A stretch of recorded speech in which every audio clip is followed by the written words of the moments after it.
The great hall was filled with quiet voices and rustling clothes. Chandeliers hung from above, bright and gold, making every corner glow. At the far end sat Princess Alira, only 19 years of age, dressed in bright silk, her crown set lightly on her dark hair. She looked proud and serious, though the youth still showed in her face. Servants stood still like statues, and rows of nobles waited for her words. Before her stood a man named Ethan. He wore no silks, only the uniform of the frontier forces. His jacket was worn from travel, his boots marked with dust. He was not of noble birth, nor did he belong to the courtly world. He was known only for his work, for victories won far beyond the safe borders of the kingdom. His presence in the hall seemed out of place, like a soldier lost among jewels. Princess Alira studied him with narrowed eyes. She had heard much about him. People whispered that he had led men through impossible battles and carried villages across desert plains to safety when storms crushed the land.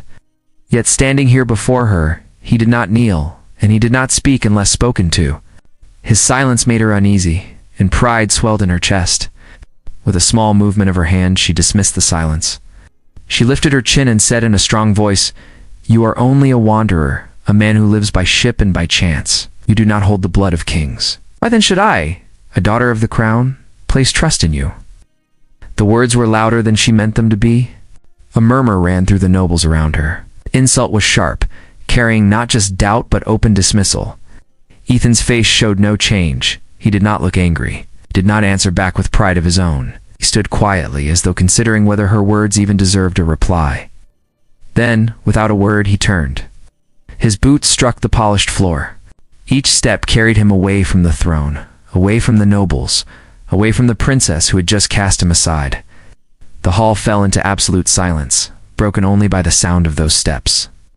Many in the court stared in disbelief, for never had anyone walked away from a princess so plainly. Alira felt her face warm with sudden heat, though her expression stayed stern. Part of her wanted to call him back, to demand he defend himself. Another part of her wanted to hold her tongue, for to speak again might only make her look foolish. So she sat still, her hand tight on the arm of the chair, watching him go. When the great doors closed behind him, the silence did not lift. Every noble in that room understood the weight of what they had seen. One man's quiet leaving spoke more than any argument.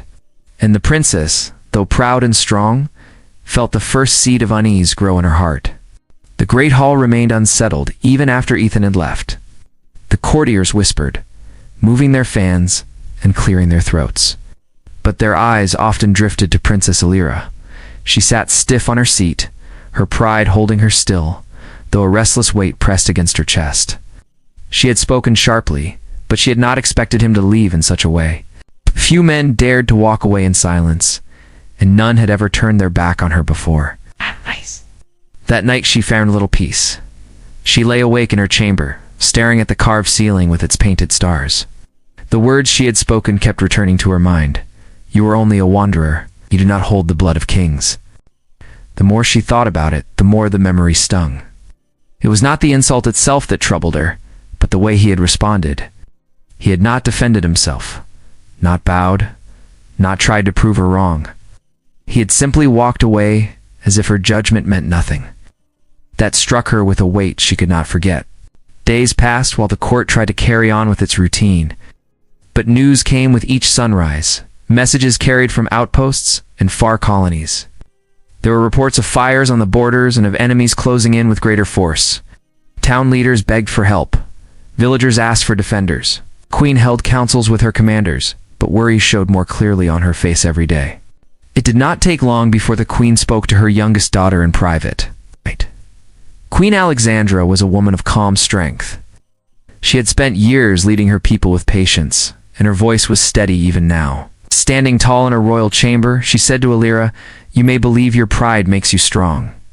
But words spoken without thought can wound more deeply than any blade. That man you treated lightly may have been the only one who could hold back the storm that rises against us." Alira lowered her eyes but said nothing. The queen's words sank into her heart, pressing harder than the silence in the hall had pressed before. She had grown up imagining that power belonged only to names, crowns, and thrones. Yet the people she overheard in the palace corridors spoke differently. Servants, guards, and riders all whispered about Ethan. They said he was the one who saved them when storms swallowed their homes, or when raiders came in the night. To the common folk, he was more needed than any lord with a title. The princess kept her thoughts hidden, but her pride had begun to waver. She watched the queen's worry deepen, the council's arguments grow louder, and the kingdom's border news grow worse every passing day. Still, Ethan did not return. He was somewhere far from court, away from the noise of nobles, and he gave no sign that her insult would ever be forgiven. The silence of his absence was heavier than his presence. It haunted her at meals, at ceremonies, and even in her dreams. For the first time, doubt entered her heart, and she wondered whether pride had cost her hand, perhaps her kingdom something far greater than she had understood. The kingdom grew quiet with fear as weeks passed. Riders brought news from the borders, and every message was darker than the one before. Villages fell, trading routes were broken, and families rushed toward the heartlands, seeking safety. The council of generals met in the tall chamber beside the throne, but no clear path could be found. Each general argued over pride, numbers, and tradition, yet none offered a plan that gave hope. At last, during one tense meeting, an older general spoke words that froze the chamber. His voice was rough and plain. "We must face the truth. Without Ethan, we are weak. He has done what none of us could. He has led men into impossible fights and returned with victories. If he does not come back, our walls will not hold." The words spread fast beyond the council. Servants, guards, and nobles alike repeated them in heavy whispers. Soon, even the common folk in the city spoke only one question. Where was Ethan? And why had he left? Princess Alira felt those words cut deepest of all. She knew their truth, and each whisper felt like a hand pointing at her.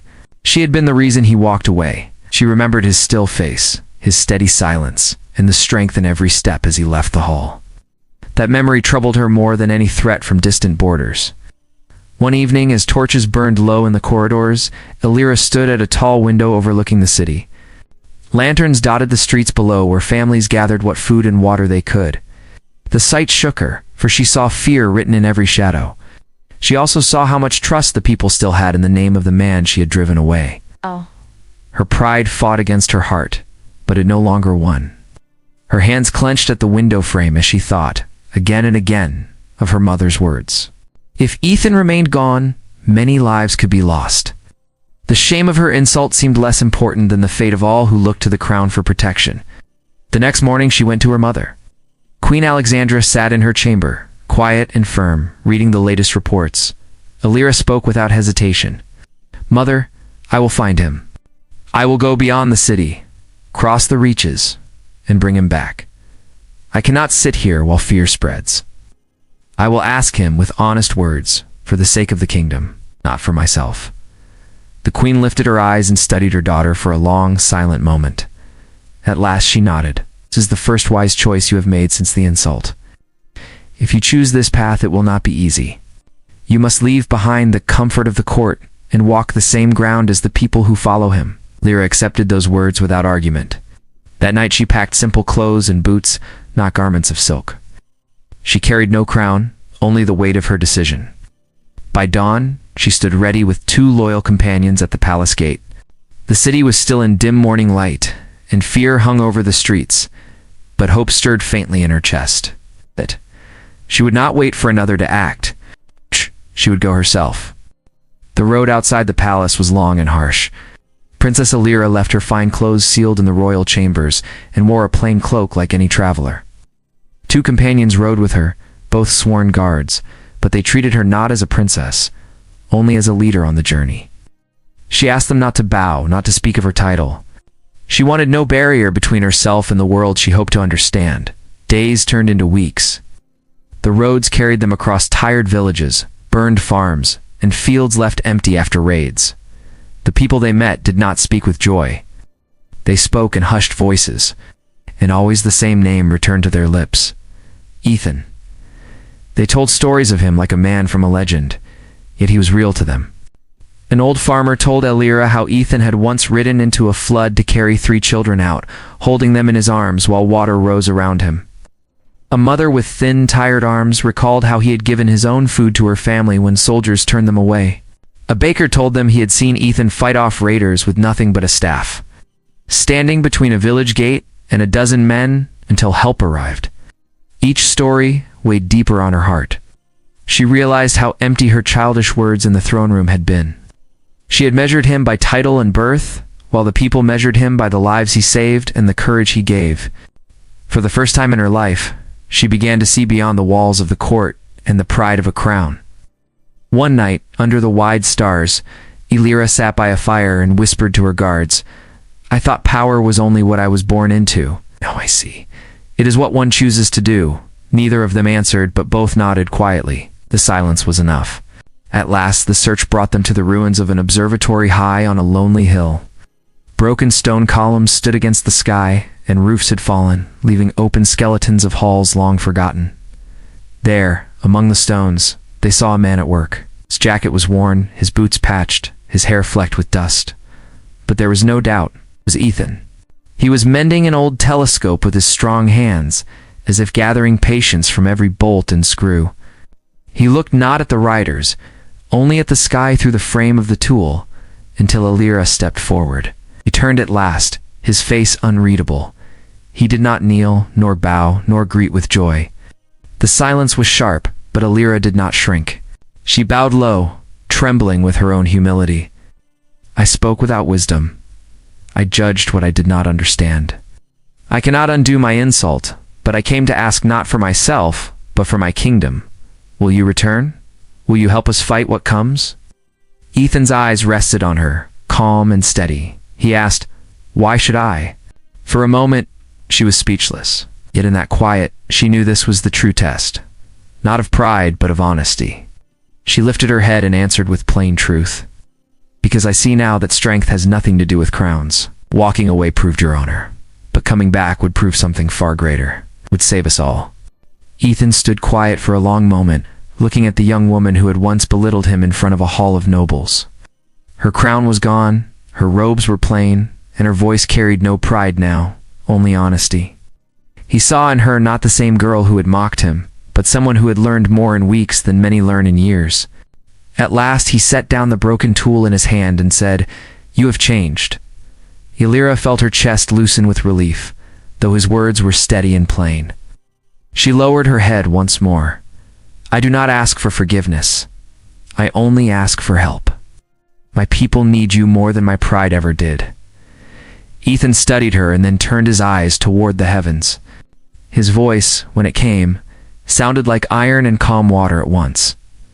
"If I return not for titles, nor for thrones. I will fight for the people, for the villages, for the voices no one in the palace ever hears."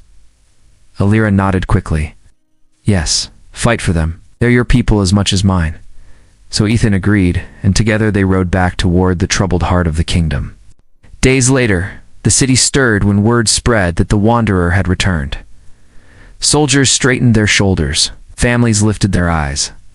All across the streets, men and women whispered his name with hope. Soon, the queen herself welcomed him into the war council. Yet Ethan spoke little of glory. He spoke only of plans, of ships, of paths through danger that no general had seen before. When the decisive battle came, the kingdom's forces followed Ethan into the night sky, beyond the shattered moons of the Gulf. Outnumbered and low on supplies, fear filled the captains. But Ethan's calm voice over the command lines steadied them all. He ordered ships to split and weave in patterns that confused the enemy. He turned the chaos of desperation into a web of traps. Enemy squads, believing they had won, fell into narrow passages where smaller ships struck with precision. At the heart of it, on the bridge of his ship, Ethan stood like a steady flame. Princess Elira watched beside him, no longer proud, no longer careless, but respectful in every word and look. When the tide turned and the enemy began to collapse, she realized she was seeing not just victory, but something greater. She was seeing how one man's strength, born of action, not of title, could shape the fate of thousands. When the battle ended, the kingdom was safe once more. Smoke and fire thinned into quiet stars. In the hall where once Ethan had been dismissed, he now walked not as a servant of a crown, but as a man trusted by all. Illyra stood near him, humbler than before, her voice steady as she spoke to the court. Today we are alive not because of titles, but because of deeds. Let this be our lesson. Ethan said little, did not seek praise, and he did not bask in honor. Yet everyone in the hall knew the truth. His silence had spoken more than speeches, his courage more than crowns, and for the first time, Illyra truly understood, sometimes to walk away is strength, but to return when everyone depends on you is greater still.